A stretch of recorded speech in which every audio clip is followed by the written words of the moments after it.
Bapa, segenap hati, segenap jiwa akan budi dan kekuatan kita. Sebab hidup kami ini milik-Mu semata. Sampai di sini. Dalam nama Yesus kami bersyukur. Haleluya. Selamat malam, Shalom. Bapak Ibu Saudara menikmati hadirat Tuhan. Amin. Saya sungguh-sungguh merasakan bahwa setiap kali kita datang menaikkan doa di tempat ini, rasanya tensi atau kadar hadirat Tuhan itu semakin dilimpahkan. Sebetulnya hadirat Tuhan itu tanpa batas, Bapak Ibu. Tinggal bagaimana kita yang menyediakan wadahnya. Saya bersyukur ada jemaat Tuhan, orang-orang yang terus meluaskan hadirat Tuhan, meresponi hadirat Tuhan, dan ke tanggung-tanggung yang all out dengan Tuhan. Biar kita semua ayo sama-sama berlari, ya. Makanya saya tetap melanjutkan tema khotbah di Jumat kemarin. Ayat yang sama saya bacakan sekali lagi di 1 Korintus 9 ayat 24. Tidak tahukah kamu bahwa dalam gelanggang pertandingan semua peserta turut berlari, tetapi hanya ada satu orang saja yang mendapat hadiah. Karena itu larilah begitu. Sekali lagi saya tekankan, larilah begitu sehingga kamu memperoleh. Lari begitu rupa. Saya memberi judul wujudkan niatmu. Jadi bukan hanya sebatas niat. Karena kalau hanya sampai di niat, itu ibarat orang yang hanya bermimpi untuk meraih cita-citanya. Dulu ada anak yang pernah tinggal di Pastori, ya, dari Jawa. Kalau ditanya, kamu kenapa tidur terus? Dia jawabnya, kan keberhasilan itu diawali dari mimpi. Jadi supaya bisa tercapai keberhasilan, ya banyak tidur pagi, jadi banyak mimpi kan. Kalau hanya sebatas mimpi, ya bangun-bangun, ya tidak akan pernah terjadi. Ada cerita lama yang seorang bapak atau suami yang pergi ke kebun. Ketika sampai di kebun, istrinya sudah kasih bekal makanan untuk sampai seharian. Dia membuka ladang, dia hanya duduk di sana. Kemudian dia berpikir, kalau saya tebang pohon yang ini, dia nimpa pohon yang sana, nanti rubuh dua-duanya. Kalau saya tebang lagi yang satu, nimpa yang itu, rubuh ya. Enggak kerasa udah jam makan siang, makan dia. Setelah makan pun dia lihat lagi, harusnya tebangnya mulai dari yang itu. Jadi Bapak Ibu Saudara bisa tebak, akhirnya nggak ada yang dikerjain, cuma niatnya, mimpinya. Nah, ayat yang kita baca malam ini bukan hanya sekedar niat. Lari begitu rupa itu adalah sebuah tindakan, dan tindakan yang sungguh-sungguh, tindakan yang serius, ya. Karena kalau sudah bicara lari, ya, itu artinya sudah hal yang maksimal. Kan ada Mazmur berkata, ada tingkatan yang ada duduk, kemudian jalan dan lari, ya. Di lari itu udah paling puncaknya kita melakukan pengiringan kita kepada Tuhan. Nah, Paulus mengajarkan jemaat Tuhan supaya lari begitu rupa. Karena Korintus ini kan kota metropolitan sebetulnya, kota yang tempat pertemuan orang-orang dan kota perdagangan, kota yang banyak suku, dan di sana banyak ajaran-ajaran yang berkembang. Sehingga Paulus ingin mengarahkan fokus jemaat itu untuk lari. Orang lari itu bisa menang kalau dia fokus. Bapak Ibu pernah nonton kalau pelari itu, karena kita itu digambarkan bukan lari sprint 100 meter ya, bukan, tapi lari maraton. Dan itu orang yang lari maraton itu harus fokus, dia harus atur langkahnya supaya stabil. Dia udah tahu memperhitungkan di round keberapa dia harus menambah kecepatan. Dan dibutuhkan dua hal, ya saya mencatat di sini, untuk bisa mewujudkan niat yang bisa berlari begitu rupa sampai mendapatkan mahkota. Yang pertama, kita harus melakukan dengan disiplin. Ya, lagi-lagi ini kata ini kita dengar Bapak Ibu Saudara. Murid atau yang kita tahu dengan disciple dari kata matetes itu, ini harus disiplin. Dan hanya orang-orang yang disiplin yang bisa menghasilkan perubahan. Tidak cukup bagi seorang atlet hanya punya niat untuk lari, tapi dia harus dimulai dengan latihan. Dan latihan dibutuhkan disiplin. Paulus berkata, berlari begitu rupa. Atlet yang menyadari bahwa faktor terbesar yang bisa menggagalkan dia untuk bisa meraih mahkota itu adalah ketidakdisiplinan. Dan banyak atlet yang kemudian bisa dikeluarkan dari grup atau perkumpulan atlet itu karena hanya tidak disiplin. Jangan pulang larut malam misalnya, jam 9 udah harus ada di asrama, di mes. Kalau dia nggak lewat dari jam 9, maka bisa dipulangkan.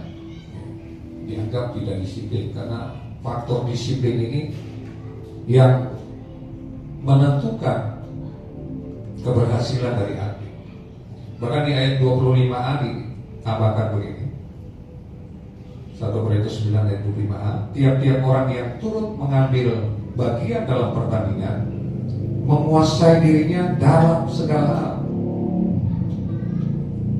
Menguasai diri dalam segala hal. Dalam terjemahan lain dikatakan dia menjalani latihan dengan ketat. Jadi orang yang disiplin itu orang yang melatih diri dengan sangat ketat. Jadi kita tahu cerita-cerita para atlet yang berhasil itu, kalau baca biografi mereka, ketat sekali latihannya, ketat.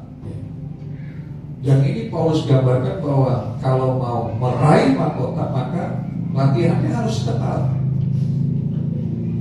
Pertanyaannya adalah bagaimana dengan kita? Latihan ibadah kita, latihan pengiringan kita, latihan doa kita, penyembahan kita, apakah kita memang melatih dengan ketat supaya dapat menguasai sepenuhnya? Jadi kalau hari ini kita masih up and down, masih jatuh bangun, masih banyak bolong-bolongnya, itu sebenarnya sudah merupakan jawaban kita nggak ketat, kita nggak disiplin dalam melatih. Ayo saya, Bapak Ibu Saudara, kita bersama-sama, ayo mari kita perketat latihan kita. Paulus berkata kepada Timotius, latihlah dirimu beribadah. Untuk banyak hal kita mungkin bisa ketat latihannya, kita bisa disiplin melakukannya. Padahal yang paling penting itu adalah soal ibadah. Di 1 Timotius itu dikatakan, latihlah dirimu beribadah. Ada latihan kesungguhan yang Paulus tekankan kepada anak didiknya Timotius. Kemarin Dosari sempat menyinggung tentang Timotius ini. Saya melihat dari sejarah bapak-bapak gereja menyebutkan bahwa Timotius ini memang betul dia fatherless atau kehilangan ayah, bukan karena ayahnya ada di rumah sebetulnya, tapi karena dia ini anak dari seorang ibu Yahudi, ya nenek Yahudi, tapi bapaknya itu orang Yunani. Ya, sehingga dia sebenarnya anak yang lahir dalam keadaan bingung, ya labil, mau ikut papa apa ikut mama. Kalau papa ya dengan tradisi Yunani ya nggak punya Allah, ya menyembah apa saja dewa-dewa. Tapi di satu sisi ada mama, ya ada neneknya yang betul-betul mengajarkan tentang takut akan Tuhan, dan dia memilih untuk mengikuti. Dan puji Tuhannya dia ketemu dengan Om Paulus yang bukan hanya mengajar melalui kata-kata tapi dengan teladan hidup. Dia menyaksikan ketika Paulus itu dihajar, dilempar, dan orang semua menganggap Paulus sudah mati. Dia ada di situ. Dan itu yang lebih menguatkan dia, meyakinkan dia, sehingga Paulus berkata bahwa jangan seorang pun menganggap engkau rendah karena engkau muda. Jadi masih muda ketika Timotius ini melatih diri untuk tetap ibadah kepada Tuhan. Nah, yang kedua bukan hanya disiplin, tapi perlu ada komitmen. Disiplin itu tidak akan pernah terwujud tanpa sebuah komitmen yang kuat, dan dua-duanya ini harus bersama-sama. Disiplin harus diwujudkan dengan sebuah komitmen yang nyata. Di ayat 27a dikatakan begini, tetapi aku melatih tubuhku dan menguasainya seluruhnya. Aku, dalam terjemahan lain dikatakan, aku mendisiplin tubuhku dan menaklukkannya. Ya. Untuk bisa menaklukkan tubuh kita, keinginan kita, hasrat kita, dan banyak hal yang ada di dalam hidup kita ini harus dengan melatih diri dengan komitmen yang kuat. Ya. Tanpa itu kita nggak mungkin bisa apa-apa. Ya. Kita sering kalah, ya, kita sering gagal. Tapi hari ini kita belajar bahwa untuk bisa berlari begitu rupa harus disiplin dan berkomitmen. Saya tahu bahwa jemaat Tuhan sedang berupaya, ya, berjuang untuk lakukan ini. Tapi saya melihat ya, masih banyak kita yang kadang rajin, kadang disiplin, kadang komit, kadang bolong lagi. Gak apa-apa, ya. Jangan nyerah, ya. Jangan nyerah, terus bangkit lagi. Ya. Ada yang merasa, udah ketinggalan nih, mengejar lagi. Ini hal yang sederhana sebetulnya, tapi banyak hal yang bukan hanya bicara soal itu, bukan hanya bicara soal syariat, bukan hanya bicara soal ibadah, bukan, tapi dalam banyak hal yang menaklukkan diri itu gak mudah.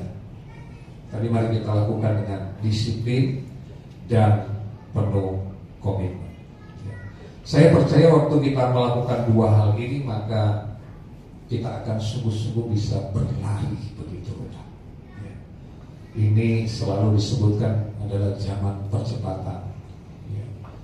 Kita harus mengikuti pergerakan Roh Kudus yang karena waktu yang semakin singkat ini, waktu yang sisa ini, kita mau berlari begitu rupa. Yang mau katakan amin? Ayo, ya, lari. Orang lain mungkin berhenti, orang lain mungkin istirahat, orang lain mungkin melipir dulu, beli cendol, beli takjil, beli apa, kita nggak peduli, ya. Lari terus, ya. Kalau ada yang teriak, "Woi, terlalu cepat," gitu ya, kita tarik orang itu, ayo sama-sama cepet gitu ya, karena udah bukan masanya lagi kita berlambat-lambat. Ya. Ingat ketika Sodom dan Gomora di bumi hanguskan, ya, malaikat narik tangannya Lot, ayo cepet, jangan berlambat-lambat, gitu. Lari, ya, semuanya harus berlari, Bapak Ibu sekalian.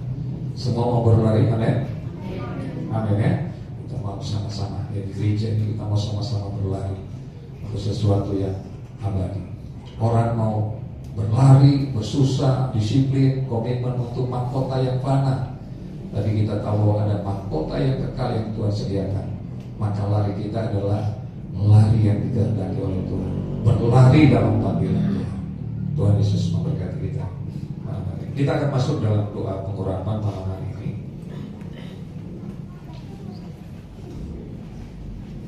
Mendengarkan pujian tadi, Yesus kusedang. Yesus kusedang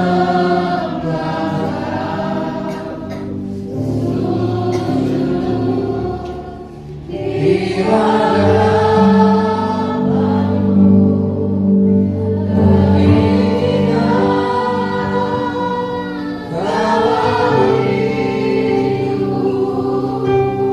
hanya untuk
kasih ya Tuhan Yesus buat malam hari yang indah ini ya Tuhan Yesus. Tuhan, biarlah hidup kami selalu melekat di hati-Mu ya Tuhan Yesus. Tuhan, pakailah hidup kami hanya untuk kemuliaan nama-Mu ya Tuhan Yesus. Tuhan Yesus, terima kasih ya Tuhan, kami sudah mendengarkan kebenaran firman-Mu Tuhan. Berkati kami terus ya Tuhan, jauhkan kami dari segala hal yang tidak Kau inginkan ya Tuhan. Biarlah hidup kami selalu taat dan nurut kehendak-Mu ya Tuhan Yesus. Terima kasih ya Tuhan Yesus. Tuhan, berkati terus Pak Romi ya Tuhan, dimanapun dia akan melayani ya Tuhan. Kiranya Tuhan selalu melindungi ya Tuhan Yesus, dimanapun dia akan melayani ya Tuhan. Biarlah hanya untuk kemuliaan nama-Mu ya Tuhan Yesus. Pakailah hidupnya hanya untuk kemuliaan nama-Mu ya Tuhan. Berkati Ibu Ida sebagai seorang ibu, seorang pendamping ya Tuhan Yesus, yang selalu setia melayani-Mu ya Tuhan Yesus. Berkati terus ya Tuhan Yesus, apapun yang dia kerjakan Tuhan buatlah menjadi berhasil. Amin. Terima kasih ya Tuhan. Tuhan, berkatilah jemaat-jemaat yang sudah hadir di tempat ini. Kami percaya kami datang di tempat ini bukan karena kami hebat, tapi karena kami rindu ingin bertemu dengan Engkau ya Tuhan Yesus. Terima kasih ya Tuhan Yesus. Berkati gereja ini ya Tuhan Yesus.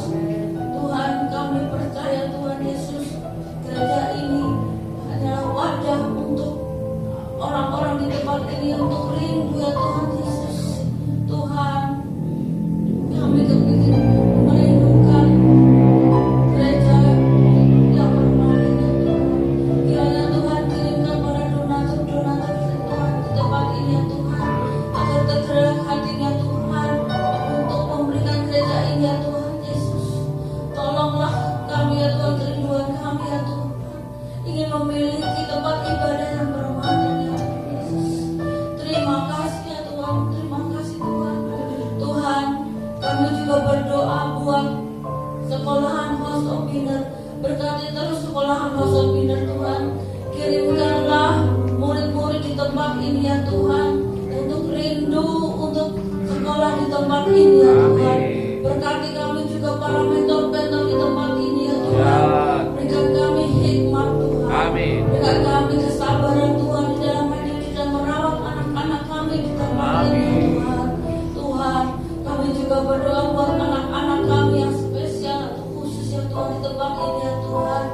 Kiranya Tuhan, kami percaya Tuhan, anak kami ini bisa anak normal Tuhan di dalam nama Tuhan Yesus. Kami percaya Tuhan, anak ini akan dipakai Tuhan secara luar biasa. Amin. Dan hebat ya Tuhan. Kami percaya Tuhan, para orang tua di tempat ini Tuhan, Tuhan pasti bisa memakai anak-anak ini kami Tuhan. Kami percaya Tuhan. Tuhan, terima kasih ya Tuhan. Berkati lingkungan gereja ini ya Tuhan Yesus. Jauhkanlah gereja ini dari segala hal-hal yang tidak Kau inginkan ya Tuhan Yesus. Terima kasih ya Tuhan. Kami juga berdoa buat bangsa Indonesia. Berkati bangsa Indonesia Tuhan. Amin. Biarlah bangsa Indonesia ini juga hanya untuk memuji dan memuliakan nama-Mu ya Tuhan Yesus. Berkati Pak Presiden dan Wakil Presiden ya Tuhan. Apapun yang dia kerjakan, kiranya Tuhan, mereka akan takut akan Engkau ya Tuhan Yesus. Terima kasih ya Tuhan Yesus, terpujilah nama-Mu. Lindungi kami semua dengan kuasa-Mu Tuhan. Amin. Perlindungan Tuhan, pemandangan Tuhan sempurna atas kami, atas keluarga kami, atas orang-orang yang kami kasihi, atas seluruh jemaat. Amin. Kemuliaan hanya bagi-Mu Bapa. Semua yang kami lakukan hari ini, bahkan kami bisa melewati hari ini, semua karena anugerah. Kami kembalikan pujian, hormat, kemuliaan hanya bagi-Mu saja ya Allah. Mengakhiri ibadah kami malam hari ini bersyukur dalam nama Tuhan Yesus Kristus. Anugerah dari Bapa di surga, cinta kasih dari Tuhan kita Yesus Kristus, kekuatan, hikmat, pengurapan, kuasa dari Roh Kudus menyertai kita semua mulai malam ini sampai selamanya. Terima segala berkat ini di dalam nama Tuhan Yesus